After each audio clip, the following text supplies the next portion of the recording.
তুরস্ক, মিশর ও কাতার এই তিন মধ্যস্থতাকারী দেশের উদ্যোগে আবারও আলোচনার টেবিলে বসতে যাচ্ছে যুক্তরাষ্ট্র ও ইরান। সবকিছু ঠিকঠাক থাকলে ওমানের রাজধানী মাস্কাটে শুরু হতে পারে বহুল প্রতীক্ষিত এই বৈঠক। তবে প্রশ্ন উঠছে, এই আলোচনায় ইরানকে ঠিক কতটা ছাড় দিতে বলা হচ্ছে, আর এর বিনিময়ে তারা কি পেতে পারে? সম্প্রতি কাতার ভিত্তিক সংবাদ মাধ্যম আল জাজিরার এক এক্সক্লুসিভ প্রতিবেদনে জানানো হয়েছে, প্রস্তাবিত চুক্তির একটি প্রাথমিক কাঠামো ইতোমধ্যেই তৈরি হয়েছে। নাম প্রকাশে অনিচ্ছুক দুই কূটনৈতিক সূত্রের বরাত দিয়ে বলা হয়েছে, এই কাঠামো অনুযায়ী ইরানের পারমাণবিক কর্মসূচি, ক্ষেপণাস্ত্র সক্ষমতা এবং আঞ্চলিক প্রভাব এই তিন ক্ষেত্রেই বড় ধরনের নিয়ন্ত্রণ আরোপের প্রস্তাব রাখা হয়েছে। সবচেয়ে গুরুত্বপূর্ণ বিষয় হিসেবে সামনে এসেছে ইউরেনিয়াম সমৃদ্ধকরণ। প্রস্তাবিত কাঠামোতে বলা হয়েছে, ইরান আগামী ৩ বছর কোনো ধরনের ইউরেনিয়াম সমৃদ্ধ করতে পারবে না। এই সময়সীমা পার হওয়ার পরও তাদের পূর্ণ স্বাধীনতা দেওয়া হবে না, বরং মাত্র ১.৫% হারে সীমিত সমৃদ্ধকরণের অনুমতি দেওয়ার কথা ভাবা হচ্ছে। বিশ্লেষকদের মতে এই সীমা কার্যত ইরানকে পারমাণবিক অস্ত্র তৈরির সক্ষমতা থেকে অনেক দূরে রাখবে।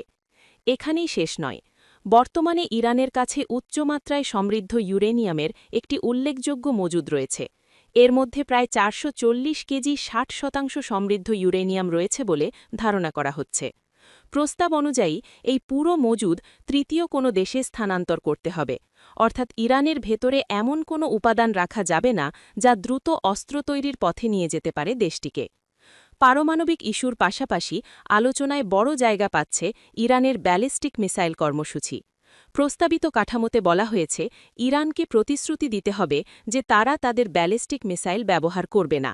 তবে যুক্তরাষ্ট্র আরও এক ধাপ এগিয়ে গিয়ে চাইছে মিসাইল উৎপাদন সীমিত করা হোক এবং এসব মিসাইলের পাল্লা বা আঘাত হানার সক্ষমতাও কমিয়ে আনা হোক। আঞ্চলিক রাজনীতিতে ইরানের প্রভাব কমানোও এই চুক্তির বড় লক্ষ্য হিসেবে দেখা হচ্ছে।